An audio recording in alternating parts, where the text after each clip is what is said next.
दोस्तों, मैं भंवर सिंह और आप सभी का मेरे सुरतन चैनल पर स्वागत है।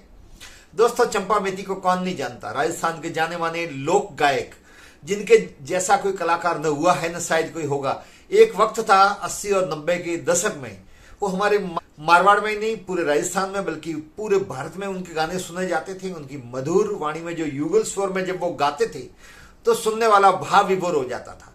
लेकिन दोस्तों, कहते हैं ना कि वक्त सबका एक जैसा होता नहीं। सब दिन होत न एक समाना, राजा प्रजा सबने जाना, सब दिन होत न एक समाना। जब वो गायकी के शिखर पर थे, जब उनका स्वर्ण काल चल रहा था, उसी दौरान चंपालाल द्वारा एक ऐसी गलती कर दी गई जिसके कारण से उनका संगीत का क्षेत्र भी तबाह हुआ और उनका पारिवारिक जीवन में विघटन पैदा हो गया। और उसके बाद में तो वो ग्राफ गिरता ही गया।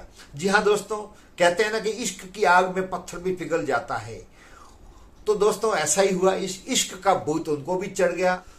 कबीर जी ने कहा है कि पर नारी पहनी चूरी, तीन ठौड़ पर खाए, तन सूचे धन लूटे, मर्यो नरक ले जाए। जी हाँ दोस्तों, वो भी एक पर नारी के चक्कर में पड़ गए और बाद में तो फिर उनसे शादी भी कर ली। लेकिन उनका पारिवारिक जो परिवार में जो था वो मन मुटाव ज्यादा बढ़ गया और अंतोगत्वा आखिरकार इसी के कारण से वो तनाव में नशे के आदी हो गए और इस दुनिया से चले गए। जी हाँ दोस्तों, मैं आज आपको बताने जा रहा हूं चंपा लाल और भगवती देवी की प्रेम कहानी।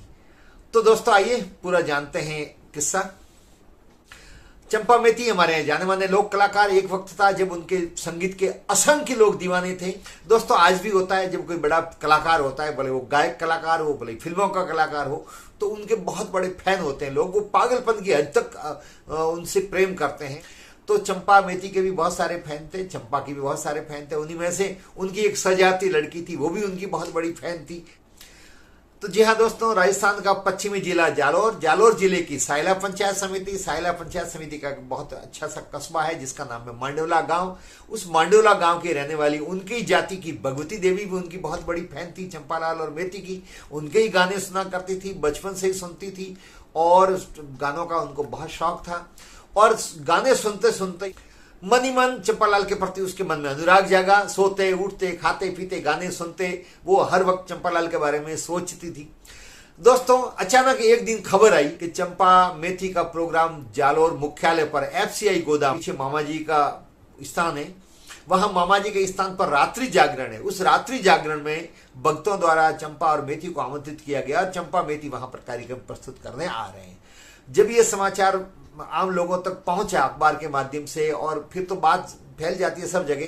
जी हाँ दोस्तों, तारीख भी आ गई। ये साल था 1994 में वहां पर कार्यक्रम हुआ। उस कार्यक्रम में संध्या के समय से पहले से ही लोगों का काफिला हुजूम उमड़ पड़ा। बहुत बड़ी संख्या में वहां मामा जी के स्थान पर भजन संध्या में लोग आए। और फिर संध्या के समय जब मंच पर चंपा और मेथी आए तो करतल ध्वनि से वहां पर दर्शकों ने उनका अभिवादन किया और महिलाओं की भीड़ तो खूब उसमें ज्यादा थी।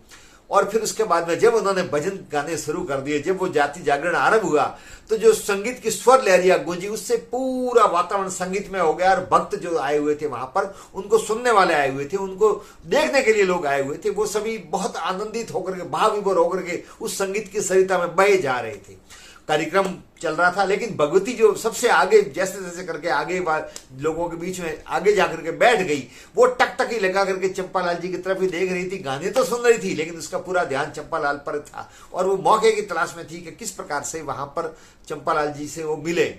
अब सामने थी तो स्वाभाविक गायक की नजरों से नजर भी मिल रही थी, वहीं से आंखें उनके चार तो हो गई थी। जब कार्यक्रम पूरा हुआ, पूरा होने के बाद जो मंच से वो नीचे उतरे तो और भी बहुत सारे लोग उनको मिलने के लिए पहुंचे, जैसा मिलते भी हैं बहुत सारे कलाकारों को। तो वहां भगवती पहुंच गई और वो चंपालाल जी से मिली। उन्होंने बातें थी, उन्होंने अपने मन की बातें सब कह दी। फिर वहीं से उनका सिलसिला शुरू हो गया दोनों के बीच में। तो उस बात में फिर धीरे धीरे उनका झुकाव बढ़ता गया, लगाव बढ़ता गया। ये बात जब मेथी को पता लगी, दोनों के बीच में मनमुटाव होने लग गया और इस बात को लेकर के दोनों के बीच में कभी कभार विवाद भी होता था। तो दोस्तों, मैं जब कुछ माह पहले 7-8 महीने पहले जब औगिलाई गया, उनके परिवार से मिला, उनके परिवार की दुर्दशा देख करके मुझे बहुत दुख हुआ। गरीबी में जी रहे हैं। उसके बाद में आप लोगों ने बहुत सारे उनकी मदद की, आर्थिक, अब तक भी शायद करते रहे। उनके परिवार से मिला, उनके बेटे से भी मिला और वहां उनकी जो दूसरी पत्नी थी भगवती जी, जिनसे उन्होंने बाद में शादी की, उनसे ही मिला। और जो बातें हुई वो आपको मैं सुना रहा हूँ, आप सुने। इनसे पूछा, उनका बेटा बता। चंपा जी ने 2 शादियां कर रखी थी। हाँ, 2 शादियां। आप पहले वाले के हैं कि पहले वाले का 5 बहन भाई है। हाँ। पीछे वाले की 1 भाई बहन है। तो जो मेथी जी थी वो बाद वाली थी? नहीं रे, पहले वाली थी। मेथी जी हमारी माता जी। अच्छा, आपके माता जी थे। तो 5 भाई बहन मेथी जी से, 3 भाई है तो 2 बहन। अच्छा, ये हैं ये जो सोए हुए, हो चंपा जी। अच्छा, ये चंपा जी की दूसरी जो शादी की थी। कोई बात नहीं, बैठो। ओहो, ये है। ये चंपा जी की दूसरी पत्नी है। मेथी जी के बाद में ये थे, ठीक है ना। और पीर के गांव में जालोर में कौन जगह मांडवला के हो क्या? ओहो, मांडवला के हो। तो बटे ठेठ की रटा दी की रोल कौन हुई? कटे प्रोग्राम है तो जे प्रोग्राम कटे तो चंपा जी रो जालोर एसबीआई गोदाम में आके। अच्छा, जालोर एफसीआई गोदाम में वहाँ कार्यक्रम था राती जोगा। अच्छा, राजू को प्रोग्राम के उठे मेल मुलाकात। हाँ। और ये मांडवला पास में ही है, बिशनगढ़ और मांडवला। अच्छा, ये वहाँ पर आए हुए थे और चंपा जी से परिचय हुआ, तो मेथी जी को पता ही नहीं लगा। उन टाइम का एक बचवा हमारे माता जी जान बैठ गया रोज। वो गबा गबी हो गई। अच्छा, ये हुआ। भाई को हमारे माता जी जान बैठ गया रोज। तो यार मैं दो में आपसे वो कंपटीशन चल गया। कहते दूजी लान बताओ जो ठा पड़ी। जब हमारे पिताजी बचे वो देख के बच्चे और चक्कर ठीक है, दूजी लान ही बताओ। ओ मैं मामला सेट हो। अच्छा, एक बेचारा अपने का।